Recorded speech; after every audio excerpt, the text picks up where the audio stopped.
So welcome, everyone. It's my pleasure to moderate this event on behalf of the Corporate Services Center Diversity Council and in honor of Women's History Month.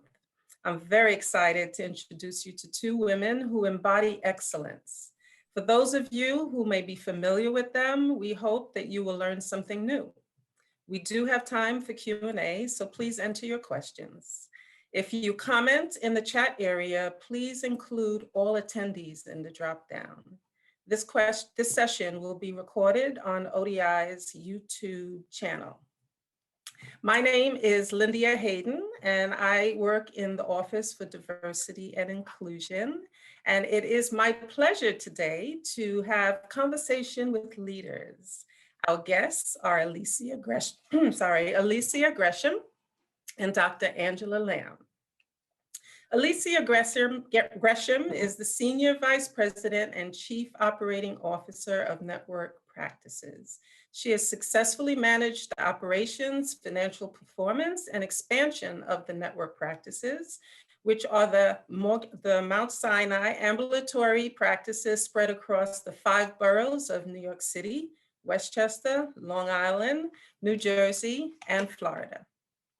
Dr. Angela Lamb is a medical director for the Mount Sinai Doctors, that's also known as FPA, and their Patient Access Center. She is also the System Vice Chair of Clinical Operations and Strategy for the Department of Dermatology. She is excited about all things new and research-based in dermatology, as well as excellence in hospital administration and patient care. She believes that medicine is an art that should be practiced with integrity. She's been featured in multiple media platforms. So join me in welcoming Alicia Gresham and Dr. Angela Lamb. Thank you, ladies. Thank you for accepting the invite for this important event, especially in honor of Women's History Month. It's important to see and learn about women leaders in our health system. So before we start with your responsibilities and your backgrounds, we just want to start with a fun fact about each of you. So Alicia, we can start with you first. Sure. My fun fact is that I was a band nerd when I was in high school and middle school. I played the clarinet all through those years, and I was in the marching band and the concert band and any other kind of band you could be in those times. I loved it. And it really taught me an appreciation for all types of music, which I still carry through today. Excellent. I played clarinet also. Oh, we'll have to do a duet. You couldn't get me to put a reed in my mouth and do any kind of tune that makes sense, but I enjoyed it while I was doing it. And music is universal. It's a universal language. So that's a good fun fact. How about you, Dr. Lamb?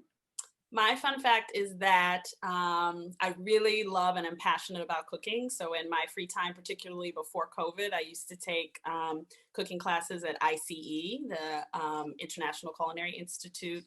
And they have some like extension classes. So not the professional ones, but the ones for lay people. And I love to throw a good dinner party with that. So. Oh, wonderful. What's your favorite dish to make? So I like pastries. I make an amazing apple pie, which is my grandmother's recipe. I love desserts. I'm a foodie. I just love all types of food. Okay. So why don't you tell the audience, I read what your titles are, but sometimes your job is much more than your title, right? So why don't we tell the audience about your background and your current roles and responsibilities? So Alicia, let's start with you first. Sure. I moved to New York City 6 years ago this May, and I moved here from Philadelphia. I moved here to join Mount Sinai, so I'll have been at Mount Sinai 6 years ago, 6 years in May, and I love it. I've been in healthcare my entire career. I moved to Philadelphia, a few years ago to attend graduate school at Temple University, and once graduating, I got an MBA and a master's in healthcare finance, and started right away working at University of Pennsylvania, and worked there for several years, and really went back and forth between there and Children's Hospital of Philadelphia before moving to New York City. So So I've been in academic medical centers my entire career, always on the ambulatory side. And so I really enjoy working with physicians and physician practices. And so my current role, as you mentioned, I work in all the boroughs except for the Bronx. We don't have any sites there. New Jersey, Florida, Long Island, and Westchester. And basically, I work with an amazing team of operations leaders and medical leaders to really run those practices and to serve those patients in the local community and to have those patients stay within the Mount Sinai Health System. Excellent. Dr. Lamb? Yes, so I've been at Mount Sinai about 10 years, did my training in a variety of parts of the country, but moved straight from Minnesota, where I did my residency, to be on faculty at Mount Sinai. The Minnesota part actually ties in because, as you know, that's in the Midwest, and so a lot of Epic influence there. And that's where I really learned a lot about Epic, trained on Epic, really learned how to manipulate it in ways that were good for physicians. And when I came into the Department of Dermatology, they were starting some practices on the Upper West Side, of which I started there with some colleagues. And we were the first Epic practice in our department. And really worked closely with folks on the Epic team within Mount Sinai to build something that made sense specifically for dermatology. So we have a pretty unique build, ambulatory build, that is efficient and works well. I would say, and I think most people would as well, I know Epic is not as beloved by everybody as it is by me. And then from there, that's how I got some exposure to leadership outside of my department. That allowed me to have the position with the Access Center, which is a great synergy for me because I'm very passionate about patient care, as you mentioned, and making sure that patients get to see the physicians they need to see in a timely way, that they're well taken care of from the beginning of their entry into Mount Sinai, which often is their call either for a referral or to speak to a physician or to make an appointment. And then kind of that overlapped with some of my positions system-wide within dermatology. Learning what I learned from the Access Center, I really applied that to some of the ways we operationalize things within our department. And actually, Alicia and I work together quite a lot now. So this is perfect. I really feel like this is an amazing opportunity because we work professionally together as well. So it's nice to be on this panel with her. Excellent. Wonderful. Okay. So having diversity in a workplace obviously has many benefits, right? You can get different perspective, you can learn about different cultures. I'd like to hear from each of you on why it's important to have diverse leadership. Did you have role models to guide you in your career path? And if not, was it more difficult for you to reach your goals when you had no examples of people similar to you? Do you want me to go first? Yes, sure. So I absolutely think it's critical to have a diverse leadership team, and having a diverse team that can bring different perspectives to the table, different experiences, different perspectives, as we mentioned, and really different racial and ethnic and backgrounds, right? Because everybody experiences the world differently. And I feel the better solution to any problem is by having all these multiple inputs and then being able to work together to have a solution that works for whatever the issue is. I was lucky enough, my first job at Penn, to have a Black female manager. My first job was a practice manager in GI, and she was the administrator for the department. She's now the SVP and COO for University of California, San Francisco Health System. So obviously really amazing at what she does, even back then. And so I learned her style, and really it matched very much my natural style. And so that's really helped me. I've also had some strong female leaders over the years. And so I've been really lucky, I believe, to work with strong women who are, have been brilliant and great leaders and have styles that I can emulate that are more natural to me. So, I've also had a few great male bosses and mentors over the years who also have similar styles. So I've been lucky, I think, in terms of having a group of people that I can take a little bit of this person and a little bit of that person and cobble it together to create something that's authentic for me as a leader. Yeah, I agree. How about you, Dr. Lamb? Yes, so I mean, of course, I shouldn't say of course, but it is important. And I think I heard a quote once that said the only way you can know somebody is a real person and not just a figment of your imagination or a carbon copy is if they disagree with you. If you don't agree on everything. And I think that's really powerful because, we shouldn't be sitting around agreeing with each other all the time. That doesn't often lead to solving problems and really getting and pushing the health system forward the way we would like. So that's where the diversity to me is so critical, because you want to have people that can agreeably disagree with one another and come up with solutions. And that often takes people who don't all think alike. And I mean, study after study has shown that people that come from the exact same backgrounds, their companies are not always as successful because they don't have that diversity. They don't have that pushback or somebody bringing a different idea. As far as my background, actually, one of the reasons I trained at the University of Minnesota is because I went to that interview and they had a female chair, which was very uncommon, I think, across medicine in general, but in dermatology at the time. And I was so blown away by my interview with her and how well organized that program was. I said, I have to really go here. And I called my husband and my support team and said, these are the reasons. So that has been very important for me, and she has supported me. And I also, to Alicia's point, have had many mentors that did not look like me, which I think is incredibly important as well. As long as you have those advocates and that support, they don't always have to look like you, but as long as they, like, I like to call it, get it, as long as they, they Right. get it and they'll listen to you and they're open, I think that's a big part of the battle won. I agree. And it's not just limited to gender, right? It can be diverse ages as well, because someone coming from a younger demographic may have a completely different perspective, especially in this age of technology where, someone older might have done it a certain way because that was the sign of the time. But now, I'm continuously learning about new gadgets and different ways to do things that are ease of use and, just opens my world in terms of how to get things done. So I think it's very important not to just stay in your lane and have a narrow focus. Okay, so let's talk a little bit about background. Alicia, you were born in Kentucky, right? And you also lived in various states and countries. Your father served in the Army. So how did this experience shape you and prepare you for where you are today and the challenges at Mount Sinai?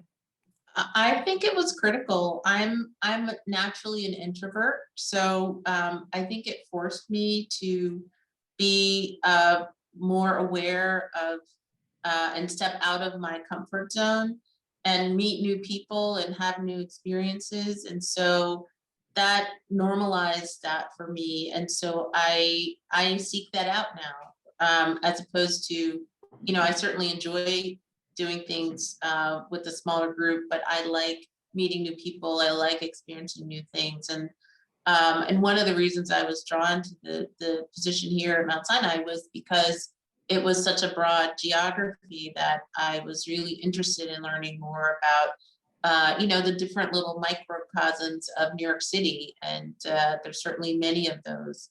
And bringing that together to create a way to serve all those different populations and all those different people in a way that allowed them to get the same great service, regardless of where they lived and what their economic situation was or their healthcare situation.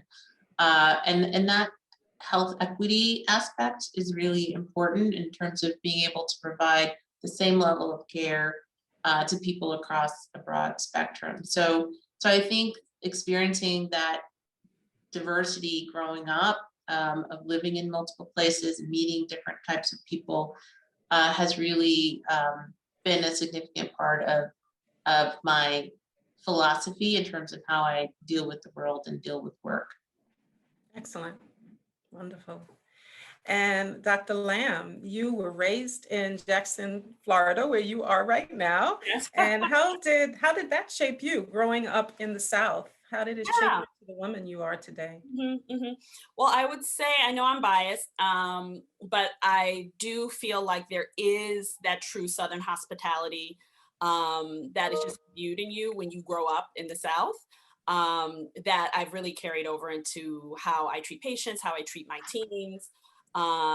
There is just a warmth that I hope they feel. I have high standards, and I'm tough. I work real hard, but I try to really balance that with the love and sweetness that comes from really being raised in the South and raised by people, by friends. I feel like you're raised as much by your family as you are your friends. Growing up in that community really is just part of the fabric of what I do every day. Yeah. The only thing that I sometimes have an issue with, and I'm a little biased with that, is when men or young boys call me ma'am. Especially since I'm getting on in age. They're like, yes, ma'am, no, ma'am. It's a term. I said, no, it's just a sign of respect and endearment. And I said, don't call me ma'am, please. It is a term of endearment. Yeah. I know. I just can't get it out of my head. Okay, so Alicia, describe what it means for you to have support, resources, and access to leadership, because I'm sure a lot of our audience members, they want to know, or they may not have that support system. I think it's really critical to build what I like to call your cheering section, right? And people who are going to support you and kick you in the pants when you need it. And push you forward, and also, present other ideas and thoughts to you. So, people who will challenge you, and also support you when you're up against a wall or when you're feeling challenged about a particular situation. So, I found here at Mount Sinai a support group, and I think that's important to do. And I also have a support group that's outside of Mount Sinai. Either, my old friends or colleagues from previous jobs. I have others, friends and family members who I consider part of my support group. And, and sometimes they bring different perspectives to situations. And it's important, especially as you get to inflection points in your career, and you're thinking about taking another job or not taking another job, or when you need to have a difficult conversation with a colleague or a boss. It's really critical to have a team of people that you can go to and be really honest, and that let them be honest with you, and have those kinds of conversations. So I do think that's really critical. I agree. It helps you to grow. We actually have someone put it in the Q&A specifically to Dr. Lamb about support teams, and what are your suggestions for building one? So yes, I mean, what you asked, and also the question, the Q&A. So I'll answer this question in two sections. So one, there's your professional support team. That's really trying to advocate to get the folks around you. So in my case, that's my medical assistant, that's my personal assistant, that's our administrators, really trying to make sure that the culture in that team is solid and people are feeling lifted up and positive, and making sure they have the resources. That's what's great about Sinai. We have a lot of resources people can avail themselves to through talent development and leadership, that if you feel like someone doesn't have what they need, you can, give them that support. So that's one. And then for myself, it would be making sure that you have, and I know you talked about that in the previous section, having those advocates and those mentors and those sponsors that you can turn to support your career, answer questions, like Alicia said. And then the last way that I'll answer that is, you need your home and very realistic and practical support team. For me, what that looks like is I have been married for over 20 years. I have 2 children, and my husband has been a part of that for my, entire professional life and even in college life. And then I have very, very close friends, church family, a whole community that in New York City has supported us. And we've set up certain guardrails in our lives so that we have that support. So I work close to where I live. We have plenty of child care support, which is a huge luxury because we can afford it. So that's what it looks like there. And I think for people who may not have that particular situation, if you're a single parent or if you're, unmarried with children, you need those same things. You need your family, you need other people. This is not, you can't do this work, particularly in healthcare. And look at, what happened with COVID, very stressful in the healthcare system. You cannot do this work alone. So I think, I answered that question in 3 sections, but, you need the support in the different pockets, the professional, the individual team, and then you need that home care after work support because, work cannot be everything. It's important, but you've got to have that support outside of work. I think that's so Absolutely. true. The balance, you have to have each of those teams, and I'm glad you answered it that way, in order to create that balance in your life, because otherwise, you skew too heavily in one direction or the other, and it's tough to be successful. Yeah, it definitely takes a village. And if you don't take care of yourself, then you're of no use to everybody else, right? So self-care is important. Okay. And let me just look at a few more questions that are coming in here because I think they're related to some of the questions that I had. Have y'all directed first to Alicia? Have you ever been in a situation where you felt that you were being held back in your potential growth? And if so, how did you overcome this? Absolutely. I was in a particular job, and I had a boss who I just felt like we did not connect, and she did not feel that my skill set was a match for the job I was doing. And it was a tough situation for a while. I definitely had to pull on all of my support groups to really work through that situation. I actually got an executive coach, requested that, and was allowed to get one. And that person helped me really think through, where were we disconnecting, me and that boss, right? Why was she thinking that this was my skill set and I was thinking that this was my skill set, and how could we bridge that gap? And ultimately I realized we weren't going to be able to bridge that gap, and so it helped me leave that organization, and go somewhere else where I felt like it was a much better fit in terms of what I wanted to accomplish. I felt the culture was much more supportive in terms of the value that people bring to the table. There wasn't just this very strict sense of, if you do this, then you're, successful. It was a much broader culture in terms of respecting what everybody brings to the table. And it was a real learning experience for me. And I think if I didn't have a strong support group and a strong sense of self, it would have been very difficult for me to move beyond that, because it just was one of those situations where I felt like I wasn't being recognized for what I contributed. Yeah. Yeah, and kudos to you for making that effort to Yeah. get the executive coach, not being defensive automatically, being open-minded that maybe I do have room to grow, and Sure. recognizing when, no, nothing's wrong with me. I'm Right. fine. It's just not a good fit and I can fit somewhere else, because some Yeah. people would feel defeated, Yep. and start, feeling insecure and questioning where they didn't question before. So I like that. How about you, Dr. Lamb? Have you had any of those experiences? I have actually. I'm going to try to think of a way to diplomatically, so you guys know, most of my professional career has been at Mount Sinai. So I've got to tread lightly here. So look, here's what I'll say. I'm going to be as obtuse but direct as possible. I think that people can, and this does happen. I know this is going into one of your other questions, Lyndia. So, people do have a sense of when you look a certain way, whether that's a woman, whether that's a person of color, whether to want to put you in a box and have a definition of what your career looks like.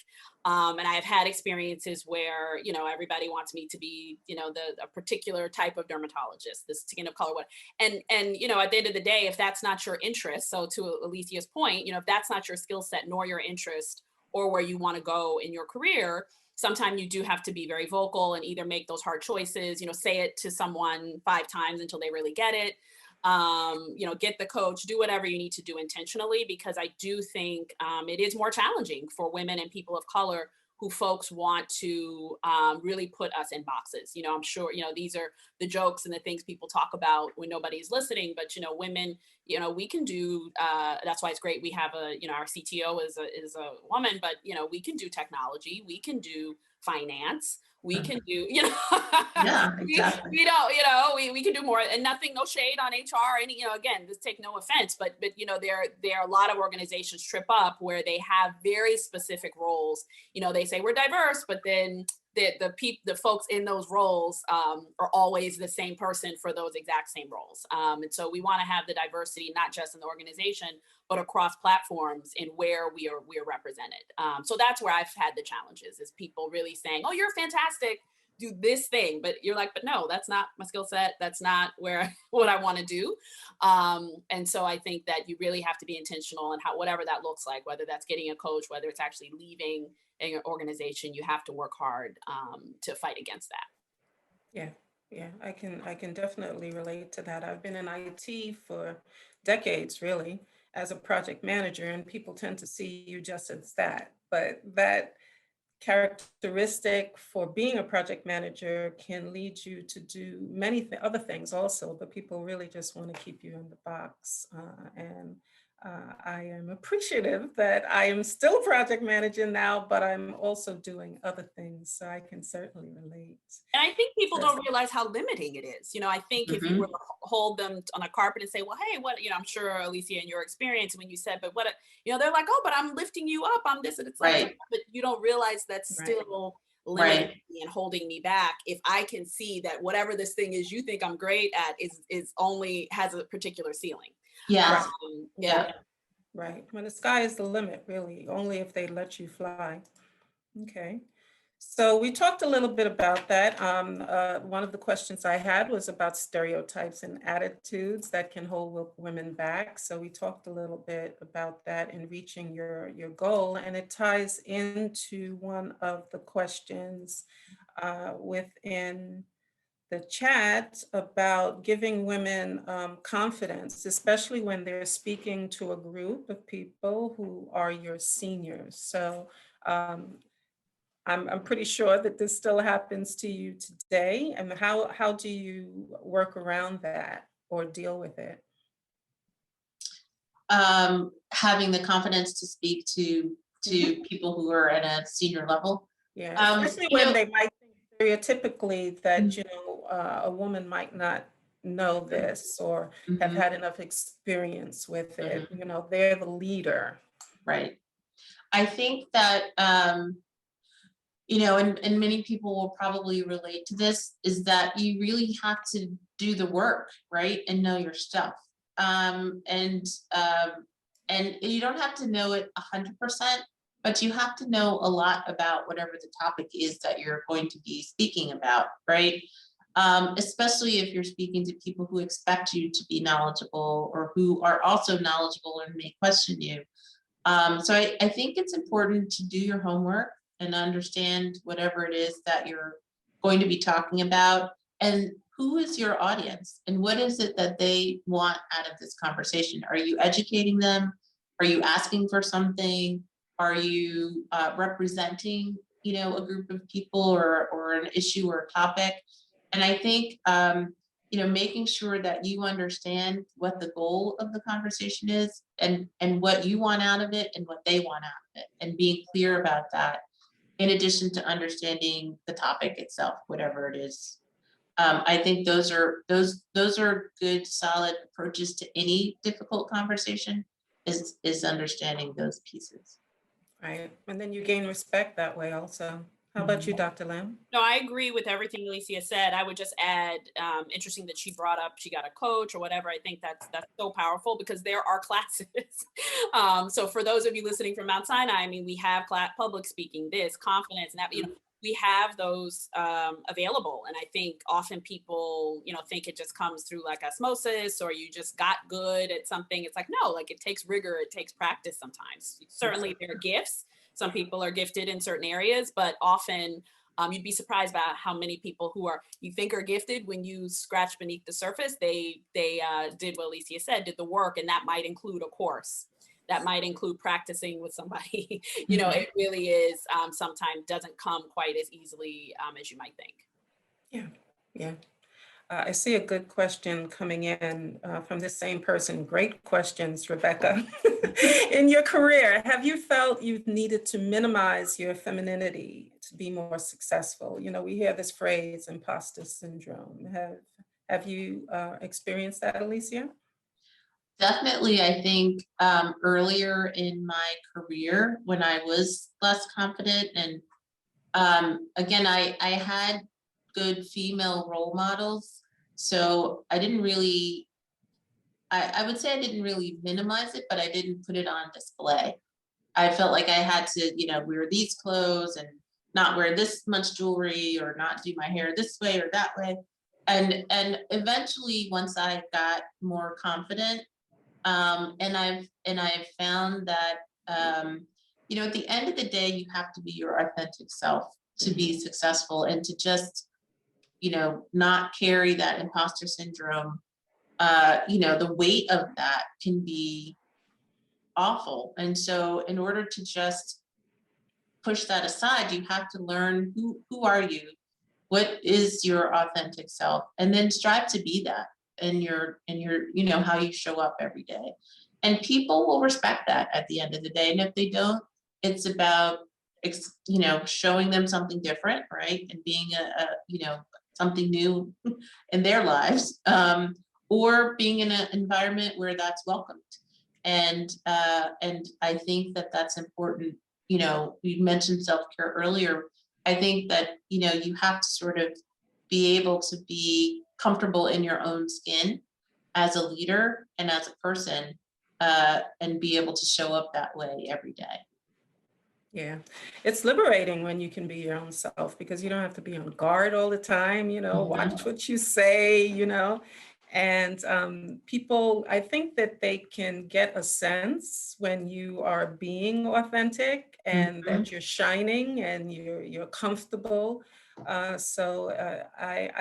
wouldn't see it any other way. And I do think that sometimes that does come with age. And sometimes I think it just comes with environment. You know, you can't be your authentic self in this particular place, but then you go somewhere else and you fit right in, kind of what you had said before. It's personalities and it's other things as well in terms of being yourself. Dr. Lamb, what are your thoughts on that? So I would say I feel fortunate. I'm in a particular medical specialty where there are a lot of women in dermatology. And, you know, because there's so much cosmetics or whatever, I have to say, I never felt that I had to downplay my femininity, in my profession. The flip of that though, is that because I do tend to, now I'm wearing scrubs a lot to the office, but when I wear dresses or things like that, I have had some unfortunate experiences. One that I can remember where, you know, you know, a male superior commented or something, and I really didn't appreciate that. So, you know, it's interesting because I do like to wear nice dresses and jewelry, you know, and makeup. Some of that is the South, a little bit of the South too. My grandmother, you know, is kind of mortified if you left the house with no lipstick on. But but I did have somebody make a comment once, and I thought, ooh, like that's not, you know, I did feel like, oh gosh, like that's, you know, it's a little bit inappropriate. To comment on any you know, a colleague's, you know, looks or what they have on or something like that. But no, I have to say I feel fortunate in that regard. I think some of it is specialty specific. I think maybe general surgery or orthopedic, you know, something, not as much. I think when you don't have as many women in the field, they want to power behind that, but that's not as much the case in dermatology. Yeah, yeah. And I mean, it can go for even obtaining the job, right? You know, some people feel like, you know, they have to wear a pantsuit or they have to wear a blue suit or they have to dress a certain way. They can't, you know, show anything here. They have to wear a shirt right across because, you know, they want people to view them in a certain light. So I think that sometimes people do question, you know, should I be more feminine or not? You know, what should I do? So thanks for your honesty with that. Okay, so Deepak Chopra is someone who I really admire, and he has this saying, possibilities don't have an expiration date. So if you have a bucket list, it can be professional or personal. Is there anything that you'd like to share about what you haven't accomplished yet and you'd still like to do? I think for me, on the professional side, one of the things I really like about what I do is the building of new spaces, and the interior design and the architectural aspects of new spaces. And I think I would really like to explore that more. And do more of that. I really enjoy all the aspects of building new sites. And I believe that, especially as healthcare is evolving and continues to evolve, the spaces where we provide care, I think, are going to need to feel more restorative and healthy for both staff and for patients. And I really like the aspect of thinking about those kinds of spaces and how we can continue to improve on that, so that both staff and patients feel like this is a place they want to go and it's not sterile and cold and frightening, particularly if they're there for reasons that, may be difficult for them. So are we expanding into another location where you feel you can tap into that bucket list dream? I'm always trying to expand into new locations. But we're actually, building a site in Wantagh and Long Island. We opened a new site in Scarsdale last fall and a new site in Yonkers. So, I've been lucky that the system has agreed to provide the resources for these spaces.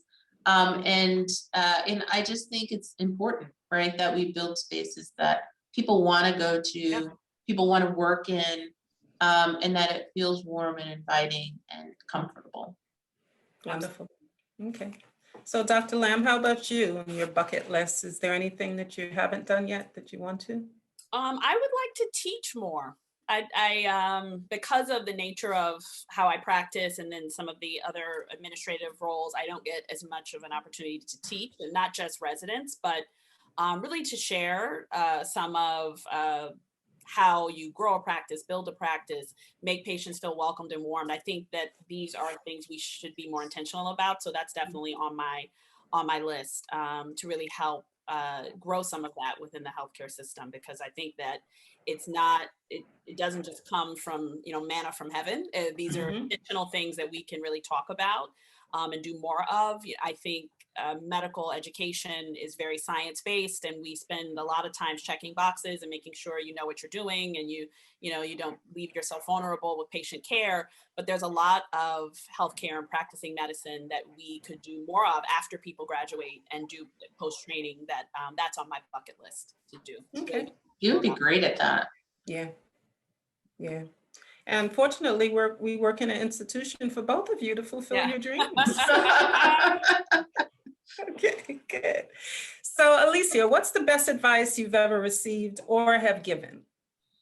I heard this advice, and I don't actually, it was some kind of a seminar I was watching, and it wasn't healthcare related, but the advice was to walk into your destiny unapologetically. And that really resonated to me. No matter what your field is or what your job is, it's really about who you are and being okay with who you are and not apologizing for that. If other people don't see your brilliance, don't hide it, right? Just move forward, and either they'll recognize how amazing you are or they won't. And, you have to have the confidence to just move forward with all of your wonderfulness unapologetically. And that, I love that. And it's one of the phrases that sort of resonates with me. And I keep that in the back of my mind all the time. Yeah, and that goes into being your authentic self, as we had mentioned earlier, How about you, Dr. Lamb? So the best advice I have ever received, I'm actually going to answer both parts, received and given. um, Received was to pursue excellence. That is not necessarily, I didn't get that from one person. That's from many people in my family legacy. And I think people confuse excellence with perfection. And they're two very, very different things. Excellence just means, for me, and the advice I was given is really striving to do better the next day, to improve, always looking for areas and ways to improve. And I think it's touched every aspect of what I do, from the patient care to, again, the administrative leadership roles. I really am constantly looking for, okay, how do we improve? How do we not rest on our laurels? And then the best advice I give all of my mentees, and that I'd like to share, is really to just be a person of integrity. I think it's something that's highly and dearly lost in our culture nowadays. Just not, be a person that if you say you're going to do something, you do it. That is, a person of your word. A person that people can count on and is solid. And I'm sure there are people listening on this call that work with me. And I may not always be perfect, but one thing I strive to be, and I try to encourage others to be, and something that will never fail you, is really a person of very high integrity. You can't really do much with that. People may not love you, like you, whatever, but they can say, all right, this person not going to stab me in the back. They're not going to talk about, they have integrity. And I think we need to do more of that for particularly the culture coming up, and people who are in the generation beneath us, or even ahead. Not even people ahead of us don't have integrity all the time, but it's something that I really try to lead with and try to advise people. Yeah, because sometimes you just don't know who's watching, and you're having an impact on them, and you're influencing in them. So excellent. There's a question that came in about, have you ever felt that you are the only face in the room? And do you feel that has impacted you or strengthened you? I am, unfortunately or fortunately, often the only either woman in the room, or definitely only Black woman in the room. And it is, I think I've used it as a strength. I've chosen to see it that way and to use it that way. And it's, I feel that I do represent, more than just myself in those situations. And so I take it very seriously and try to always do my best. I love the advice Dr. Lamb just gave about excellence, because I do think you always have to put your best self forward. And it may not be perfect, and you may not, hit it out of the ballpark, but if it's your best self and you know that you did your best in that moment, you can always walk away with your head held high. And I try, in every room, to bring that to the table and to bring that with me. And so, I think that's important in terms of when you're that only in the room, whatever the only is. Yes. How about you, Dr. Lamb? So I will say I've been very fortunate. Alicia is part of that. So look, think about the team. So right now, my chair of my department is a woman. I work closely with Sadiqa Horn, Ann Dickerson, Kelly Casano, Alicia. We are incredibly diverse. So even if there may have been fleeting moments of it early on, I think we're kind of killing it now. I feel, no, I have to say, I think you speak the truth. It's not, certainly there's room to grow and progress, but I really think you lead by example and what you're doing. And I really do feel like, at least in certain pockets of the organization, we have some really strong leadership that comes from a variety of backgrounds, and it's fantastic. Yeah, I agree. And I would think after a while, when you are comfortable in who you are, that after a while you might not even recognize that. You know it's there. You might have felt it at the beginning, but after a while, it's like it doesn't really matter because you are being yourself. You're representing who you are, whether that be a woman or a Black woman or not. And then hopefully later things will change, right? That'll be a little bit more diverse. So thank you for your honesty. Great questions. These are great questions that are coming in. Okay, so what's your favorite or most memorable vacation spot to go to?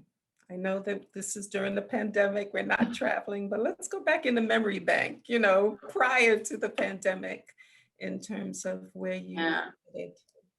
I right before the pandemic, I went on a trip with my family and my sister's family to South Africa for 2 weeks, and that was amazing. We had a great time, and you know, sometimes when you travel with family, it can be a little interesting. But we all, you know, got along. When we wanted to do stuff together, we did. When we wanted to go our separate ways, we did.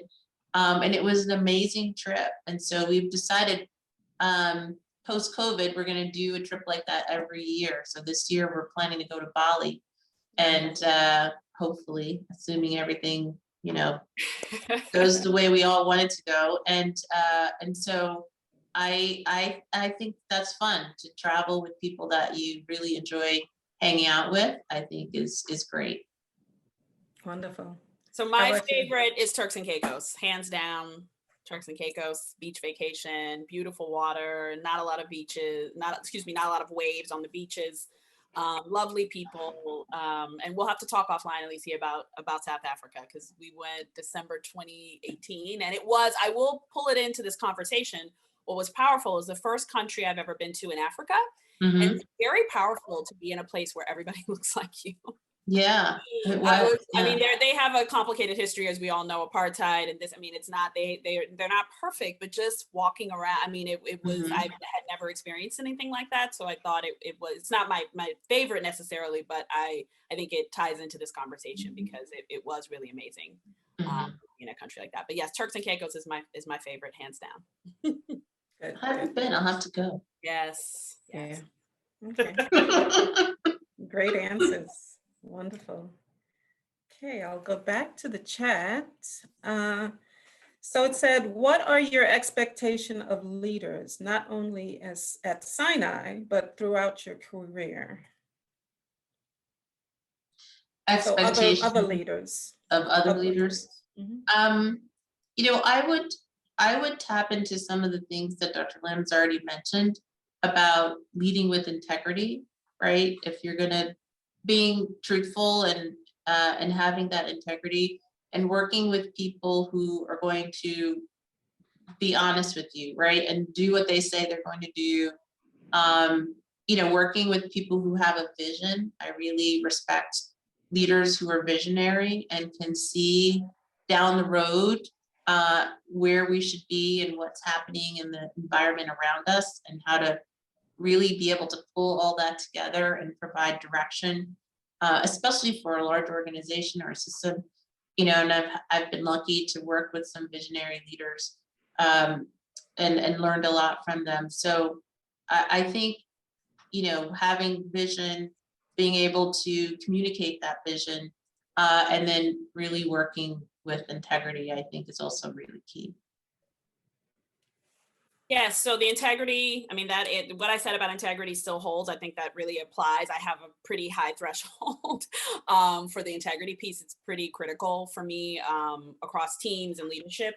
But I just think also somebody who's merciful and forgiving. You know, we spend so much time at work and doing the work and the hard work, and people are going to make mistakes, and people are not going to always be on their A game. So a leader that is merciful and understanding of that, and that we're human, I think that's very important to me. And then the last one is a person that has a very good sense of humor. I think people take themselves way too seriously sometimes. You know, I'm serious, but I also think you've got to laugh and have fun. And I expect that when people are a little bit too stodgy, that's not the, I think sometimes they don't make themselves, they're not the best leaders.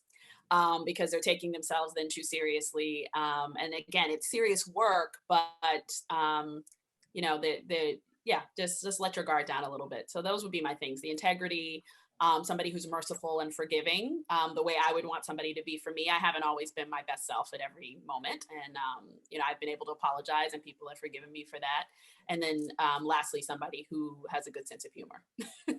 Yeah, I agree with the human aspect of it. I think that sometimes leaders feel that they need to cast that shadow and they need to portray a certain image. And I think that some of them actually do have hidden sense of humors. It's just that their direct reports or people that they work with sometimes need to bring that out of them.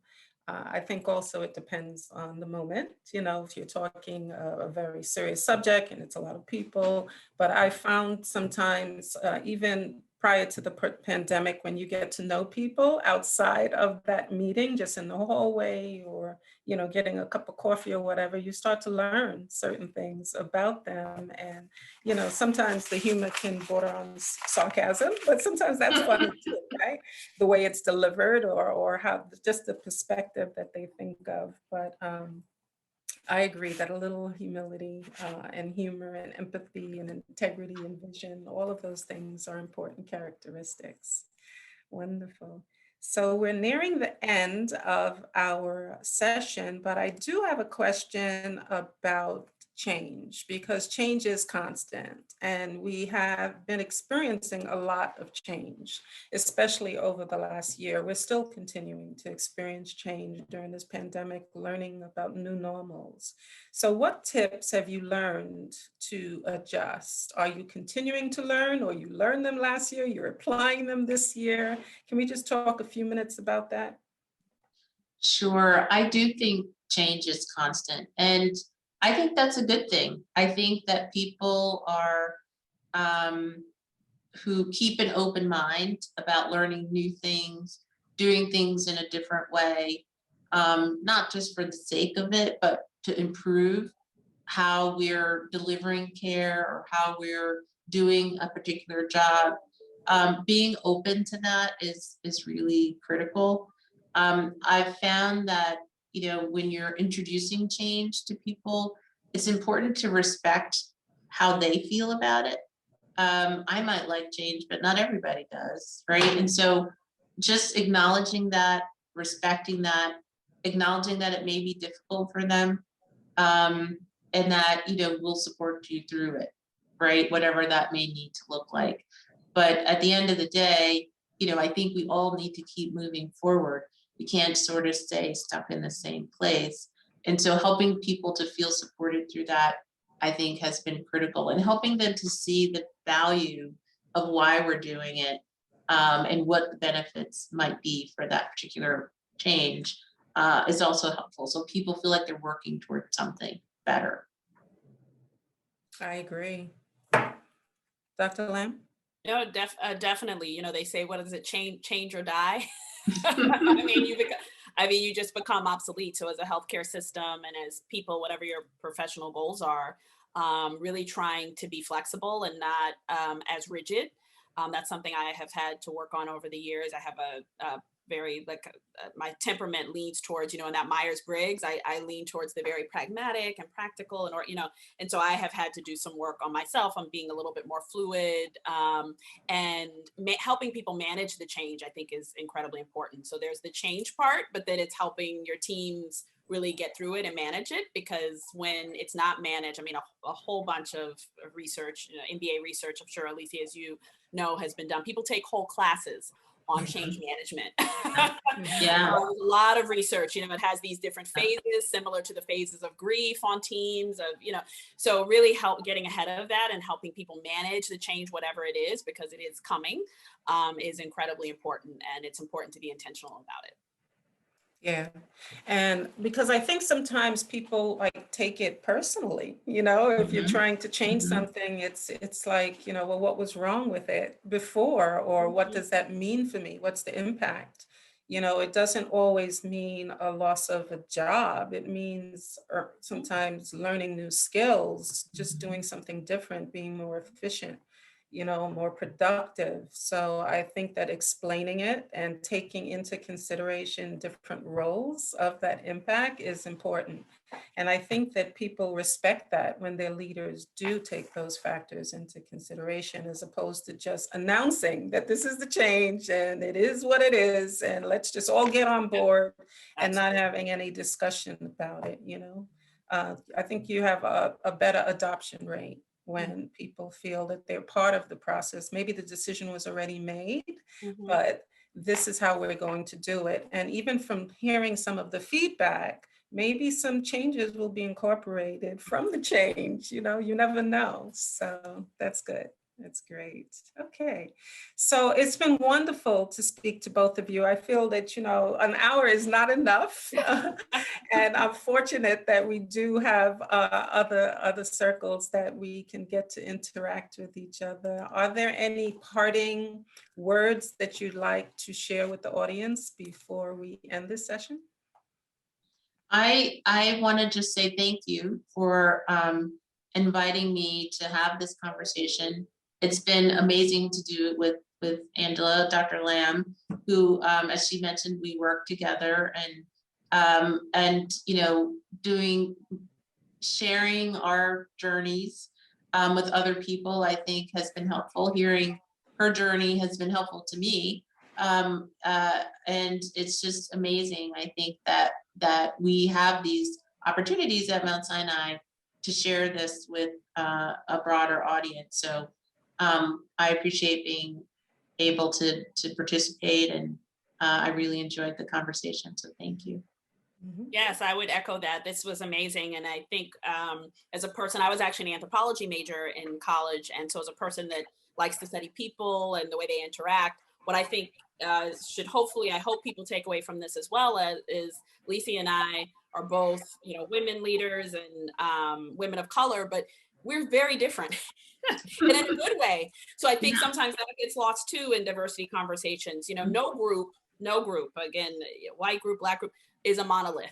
And as much as we are both leaders, you can just see from the style, the cadence of the way we speak, the way we're, interacting, we're different, but different in amazing ways. And I think that's wonderful. And I really enjoy working with her. So that's great. Same here. Excellent. Okay, well, thank you. And thank you, the audience.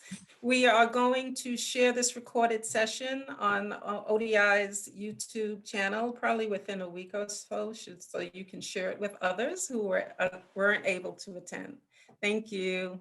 All right. Thank you. Bye-bye. Thanks, everyone. Okay. Bye. Thanks. Bye-bye.